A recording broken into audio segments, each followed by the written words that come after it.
Halo, selamat datang lagi di pembahasan kita.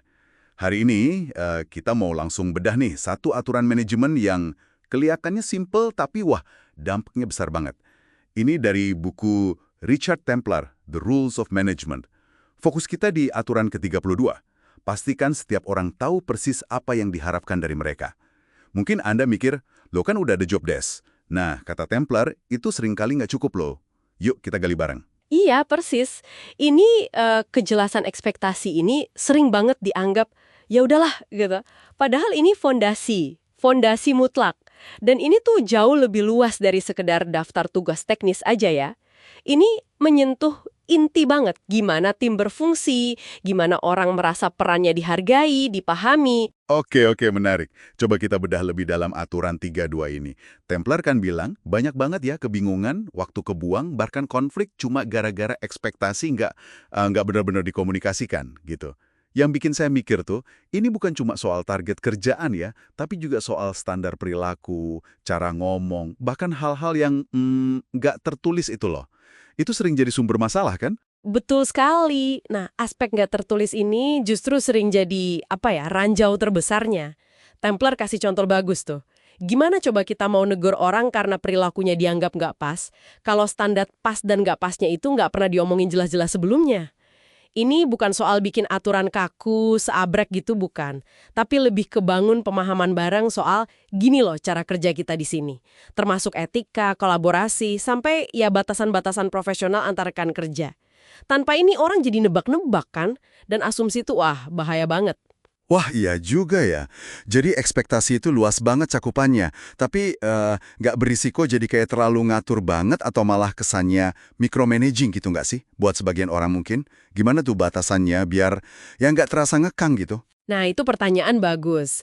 Kuncinya sebenarnya bukan di berapa banyak aturannya, tapi lebih ke seberapa jelas prinsip dan batasan dasarnya. Fokusnya itu di ekspektasi inti yang memang ngebentuk budaya kerja yang sehat, yang produktif. Misalnya nih, ekspektasi soal saling respect, soal tepat waktu kalau udah janji, atau soal transparansi dalam komunikasi. Itu kan bukan micromanaging ya, itu lebih kayak kita pasang pagar main, biar semua orang bisa gerak bebas di dalamnya, tapi dengan rasa aman dan pemahaman yang sama. Masuk akal, masuk akal. Dan ini nyambung banget ya sama aturan ke-33 yang bunyinya miliki ekspektasi yang jelas. Artinya kan harus konsisten juga. Templar bilang kan, kalau sesuatu nggak bisa diterima Senin jam 10 pagi, ya harusnya Jumat jam 4 sore juga nggak bisa diterima.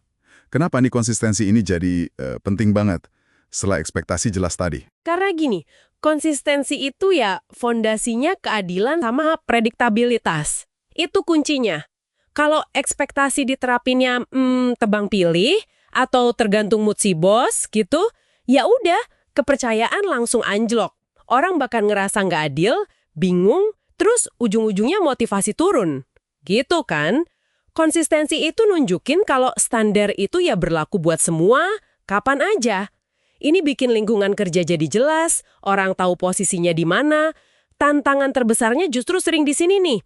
Jaga konsistensi pas lagi ada tekanan, pas ada kasus khusus.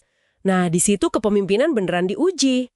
Wah, jadi ini bukan cuma tugas administratif biasa ya. Ini beneran pilar kepemimpinan loh.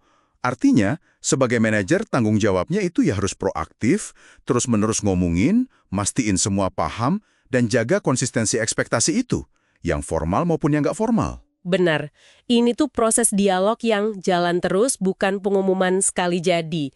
Harus mastiin pemahaman, dengerin juga masukan, dan ya itu, negakin standarnya secara adil. Oke, jadi kalau kita simpulkan dari aturan 32 dan 33 ini, kunci tim yang efektif, lingkungan kerja yang sehat, itu ada di komunikasi ekspektasi yang super jelas. Di semua lini ya, dari tugas sampai perilaku. Dan ditegakkan secara konsisten, nggak pandang bulu. Jauh lebih dalam ya daripada sekedar job desk di kertas. Nah, sebagai penutup nih, coba Anda renungkan sebentar, ada nggak sih satu aja ekspektasi tak terucap yang mungkin Anda punya ke tim Anda? Atau sebaliknya, yang Anda rasain dari atasan, tapi kok kayaknya belum pernah dibahas gamblang? Coba bayangin deh, kalau ekspektasi itu besok diomongin secara terbuka, secara jelas, kira-kira perubahan positif apa ya yang bakal kejadian di interaksi sama kinerja sehari-hari? Ini bisa jadi langkah kecil, tapi dampaknya mungkin besar loh. Menarik banget pemikirannya. Oke deh, terima kasih banyak sudah menyimak pembahasan kita kali ini. Semoga ada ide baru ya buat Anda terapkan. Sampai jumpa di sesi berikutnya.